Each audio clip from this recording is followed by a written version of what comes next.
দীঘার নায়েকালী মন্দিরে আর্থিক তছরূপের অভিযোগকে কেন্দ্র করে চাঞ্চল্য ছড়িয়েছে এলাকায়। এই ঘটনায় পদিমা 2 গ্রাম পঞ্চায়েতের তৃণমূলের উপপ্রধান সুজিত কর এবং মন্দির কমিটির কোষাধ্যক্ষ সুবল সাউকে গ্রেফতার করেছে দীঘা মোহনা থানার পুলিশ। পুলিশ সূত্রে জানা গিয়েছে, মন্দিরের আর্থিক লেনদেন ও তহবিল ব্যবহারে অনিয়ম এবং তছরূপের অভিযোগের ভিত্তিতে তদন্ত শুরু হয়। তদন্তের পরিপ্রেক্ষিতে অভিযুক্ত 2 ব্যক্তিকে গ্রেফতার করা হয়। এদিকে অভিযুক্তদের আদালতে নিয়ে যাওয়ার সময় উত্তেজনা ছড়ায় আদালত চত্বরে। বিজেপির কর্মী সমর্থকেরা হাতে ডিম নিয়ে বিক্ষোভ প্রদর্শন করেন। অভিযুক্তদের লক্ষ্য করে ডিম নিক্ষেপের চেষ্টা করা হয় এবং চোর চোর স্লোগানে সরব হয়ে ওঠেন বিক্ষোভকারীরা।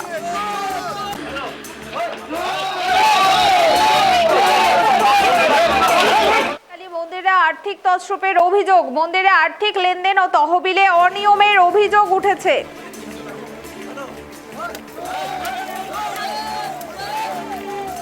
দীঘার নায়েকালী মন্দিরে আর্থিক তছরূপের অভিযোগকে কেন্দ্র করে চাঞ্চল্য। এই ঘটনায় পদিমা 2 গ্রাম পঞ্চায়েতের তৃণমূল উপপ্রধান সুজিত কর এবং মন্দির কমিটির কোষাধ্যক্ষ সুবল সাউকে গ্রেফতার করেছে দীঘা মোহনা থানার পুলিশ। পুলিশ সূত্রে জানা গিয়েছে, মন্দিরের আর্থিক লেনদেন ও তহবিল ব্যবহারে অনিয়ম এবং তছরূপের অভিযোগের ভিত্তিতে তদন্ত শুরু হয়।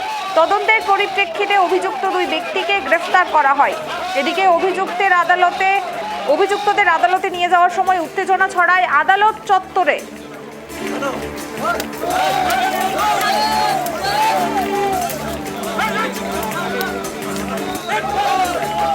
টেলিফোন লাইনে রয়েছেন আমাদের প্রতিনিধি জাহাঙ্গীর বাদশা।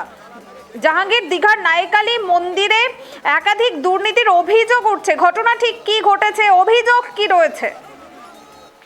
দেখো, যেটা ঘটেছে পূর্ব মেদিনীপুর জেলার সৈকত শহর দীঘা, সেই দীঘার যে নায়াকালী মন্দির আছে, সেই নায়াকালী মন্দিরের যে হিসাব রক্ষক, মানে এই যে টাকা লেনদেন হয় বা টাকা যে সমস্ত আছে, সেই হিসাব রক্ষকের বেশ কিছু টাকার গাফিলতি হয়, দুর্নীতি হয়।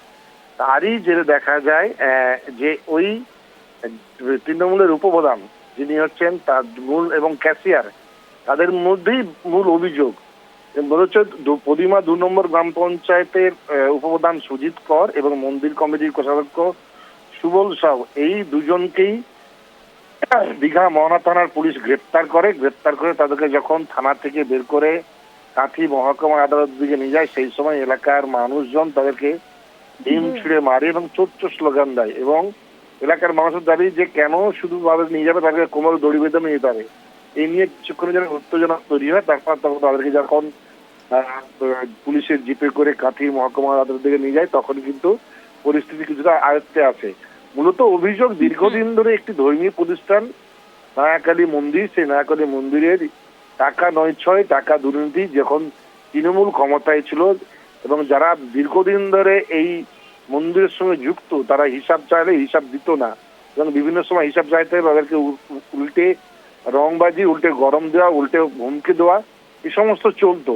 তাই রাজ্য সরকার বদল হওয়ার পর সাধারণ মানুষ এবং বিজেপি নেতা কর্মীরা তারা কিন্তু দাবি জানান যে এই মন্দিরের যে টাকা নয়ছয় হয়েছে, দুর্নীতি হয়েছে, তার পুঙ্খানুপুঙ্খ তদন্ত হোক এবং দীঘা মোহনা থানায় একটা লিখিত অভিযোগ জমা পড়লে দীঘা মোহনা থানার পুলিশ এই দুজনকে গ্রেপ্তার করে আজকে কাঁথি মহকুমা আদালতে পাঠিয়েছে এবং পুলিশ এই দুজনকে রিমান্ডে নেবে যে এই ঘটনার সঙ্গে আর কে কে যুক্ত আছে, কত টাকার লেনদেন হয়েছে, কত টাকা দুর্নীতি হয়েছে, সমস্ত পুঙ্খানুপুঙ্খ তদন্তের জন্য পুলিশ তাদের রিমান্ডে নেবে।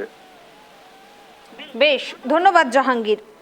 অর্থাৎ মন্দিরে আর্থিক তছরূপের অভিযোগ রয়েছে এবং এই ঘটনায় তৃণমূলের উপপ্রধান সুজিত কর এবং মন্দির কমিটির কোষাধ্যক্ষ সুবল সাউকে গ্রেফতার করেছে পুলিশ সূত্রে। যেটা জানা যাচ্ছে যে মন্দিরের আর্থিক লেনদেন ও তহবিল ব্যবহারে অনিয়ম এবং তছরূপের অভিযোগের ভিত্তিতেই এই তদন্ত শুরু হয়। তদন্তের পরিপ্রেক্ষিতে অভিযুক্ত 2 ব্যক্তিকে গ্রেফতার করা হয়। আর ওইদিকে অভিযুক্তদের আদালতে নিয়ে যাওয়ার সময় উত্তেজনা ছড়ায় আদালত চত্বরে। বিজেপির কর্মী সমর্থকেরা হাতে ডিম নিয়ে বিক্ষোভ প্রদর্শন করেন এবং অভিযুক্তদের লক্ষ্য করে ডিম নিক্ষেপের চেষ্টা করা হয় এবং চোর চোর স্লোগানে সরব হয়ে ওঠেন এদিন বিক্ষোভকারীরা।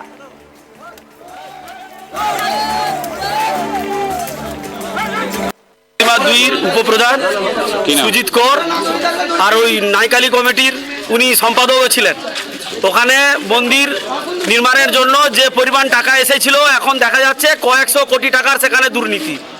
এবং সেখানে নয়, উনি আরও বিভিন্ন সমিতিরও মাথায় বসেছিলেন এবং সেখানেও কোটি কোটি টাকার দুর্নীতি হয়েছে। এগুলো আমরা বের করব, তথ্য সব আনবো। কিন্তু আমরা চাই আজকে আমাদের রামনগর 1 ব্লকে আমাদের ডিম থেরাপি আজকে থেকে শুরু হলো।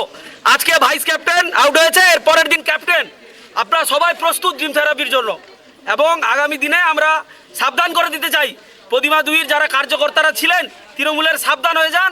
ডিম থেরাপি আগামী দিনে আপনাদের উপরে হবে এবং আজকে আমরা রামনগর 1 ব্লক এবং রামনগর বিধানসভায় ফার্স্ট ডিম থেরাপি হবে। সুজিত করের উপরে কয়েক কোটি টাকা চুরির দায়ে সে কালকে রাত্রে গ্রেপ্তার হয়েছে এবং আমাদের মন্দিরের কোষাধ্যক্ষ সুবল সাউ সেও এর সঙ্গে লিপ্ত আছে। ওই লাইকারি মন্দির আমাদের হিন্দু ধর্মের মন্দিরের টাকা চুরি করেছে এই প্রতিমা 2 উপপ্রধান সুজিত কর। আচ্ছা, এই জন্য আমরা গ্রামবাসী এবং আমাদের কার্যকর্তারা এসে ডিম থাকবে।